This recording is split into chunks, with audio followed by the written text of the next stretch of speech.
हरिओम. मी सपना विरा करलकर, वेंगुर्ला उपासना केंद्र. माझा पुतण्या म्हणजे त्याची बायको, तिला डिलेवरीची 2016मधला अनुभव आहे. हां, तिला ना डिलेवरीची तारीख दिलेली, पण तरी पण तिला 7व्या महिन्यात त्रास व्हायला लागला आणि मार्गशीर्षातले गुरुवार होते. दुसऱ्या गुरुवार दिवशी मला फोन आला. ती बोलली दुसऱ्या दिवशी शुक्रवारी हे करायचं आहे, वटभरणी करायची आहे, तुम्ही या म्हणून. आम्ही गावी राहतो ना, आणि ती भोगव्याला राहतात. भोगव्याला म्हणजे आम्ही वेंगुर्ल्यात, ती भोगव्याला ते जरा खेडवळच कसं आहे, तिथे गाड्या वगैरेंची सोय नाही, रस्ता वगैरे खराब आहे. बरं, तिचं फोन आला दुसऱ्या दिवशी. मी म्हटलं येते, हा गुरुवार झाल्यावर शुक्रवारी मी येते तिकडे. आणि पुन्हा सकाळी फोन आला की तू आता तिकडे येऊ नको, घरी कुडाळला ये. कुडाळला ये म्हटल्यावर मी म्हटलं कुडाळला कशाला, तर नाही. कुडाळला आम्ही डॉक्टरजवळ आलो. तिला अचानक त्रास व्हायला लागल्यावर म्हटलं मी तिकडे येते. आणि दुसऱ्या दिवशी कुडाळला गेले, हॉस्पिटलला गेले. तर काय, डॉक्टरांनी तपासणी वगैरे करून तिला आत घेतलेलंच होतं. आणि डॉक्टर बोलले तिला की ह्या घरातल्या लोकांना सगळ्यांना सांगितलं, तुम्ही आता ते म्हणजे मुलांची मी गॅरंटी देऊ शकत नाही, तिची मोकळी करून देतो, डिलेवरी मी चांगल्या प्रकारे करीन, मुलांची गॅरंटी देत नाही. तिला पहिल्यांदाच सांगितलेलं होतं, तिच्या पोटात 2 मुलं होती सोनोग्राफी झाल्यावर. मग ते म्हणाले आम्ही कसं तरी करून ते म्हणजे सिझर वगैरे करत नाही, तिची चांगली मोकळी करून देतो. मग हे सगळे रडायला लागले. मग घरी गेल्या, तिथे हॉस्पिटलवर गेल्यावर मी मिस्टरांना फोन लावला म्हटलं असं डॉक्टरने सांगितलं. मिस्टर म्हणाले काही काळजी करू नका, तुम्ही डॉक्टरांना काय सांगितलं तसं डॉक्टरांना हे करू दे, पण तुम्ही एक बापूंवर विश्वास ठेवा. बापू आणि आमची मोठी आई एकच, माझी आता भवानी आहे कुलदेवता. मग आम्ही बापू आई ते दोघांचा धावा करत ना सगळेजण बसले. मी पण त्यांना सांगितलं तुम्ही काही काळजी करू नका, काय होईल ना ते बघूया. आणि त्या दिवशी मग त्या दिवशी संध्याकाळी डिलिव्हरीच्या वेळेस ना ती आतमधून एक ऑर्डबाई ना एवढ्या हातात ना एवढ्या म्हणजे हातात अशी काठी कशी असते छोटीशी, तसं एवढा हातात की ना एक बाळ घेऊन आलं. तो बाळ असं मला माहिती, मी बघत होती फक्त तिथं.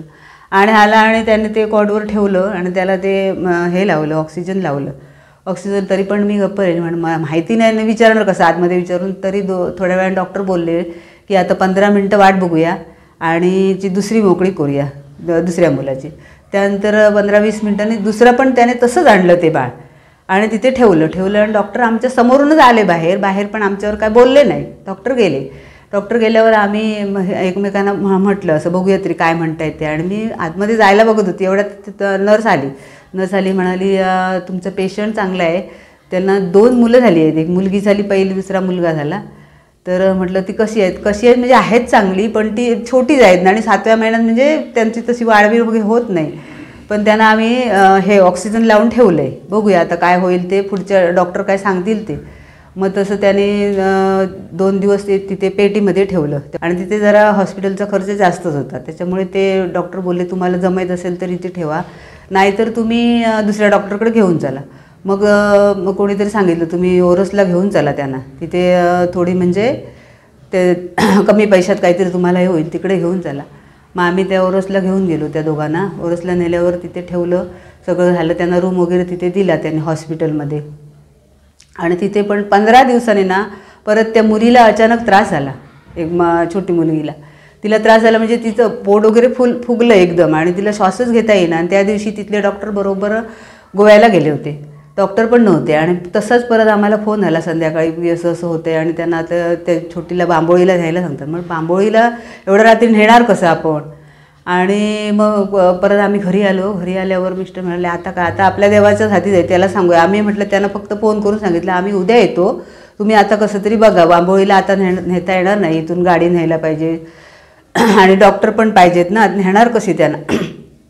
झालं. दुसऱ्या दिवशी त्या दिवशी आम्ही मग घरी आल्यावर ना आम्हाला बापूंचं तेव्हा स्टार वृत्त पेपर यायचं, त्याच्यात ना बापूंनी जयंती मंगलाकाली भद्रकाली कपालिनी दुर्गा क्षमा शिवा धत्री स्वाहा स्वादा नमस्ते हा मंत्र गदर दिलेला, तो बघितला. आणि मग मिस्टर म्हणाले आम्ही ना बापूंच्या समोर बसूया आणि तो मंत्र म्हणूया. आणि एक कापराची डबी घेतली, माझा मुलगा, मी आणि मिस्टर, आम्ही बापूंच्या समोर बसलो आणि ती कापराची डबी पुरी डबी संपेपर्यंत आम्ही तो मंत्र म्हणत बसलेलो.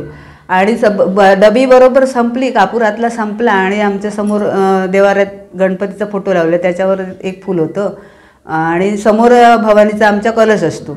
बरोबर त्या गणपतीच्या डोक्यावरचं फूल ना समोर येऊन भवानीच्या समोर पडलं वरचं फूल. त्याबरोबर मिस्टर म्हणाले आता काही काळजी करू नको, आता आपण थांबूया आणि उद्या बघूया, उद्या लवकर उठून हॉस्पिटलला जाऊया. तर दुसऱ्या दिवशी सकाळी 8 वाजता पुन्हा फोन आला की डॉक्टर पण आले आणि तिला बरं वाटलं, ती एकदम बरी झाली. हरिओम श्रीराम पत्नी.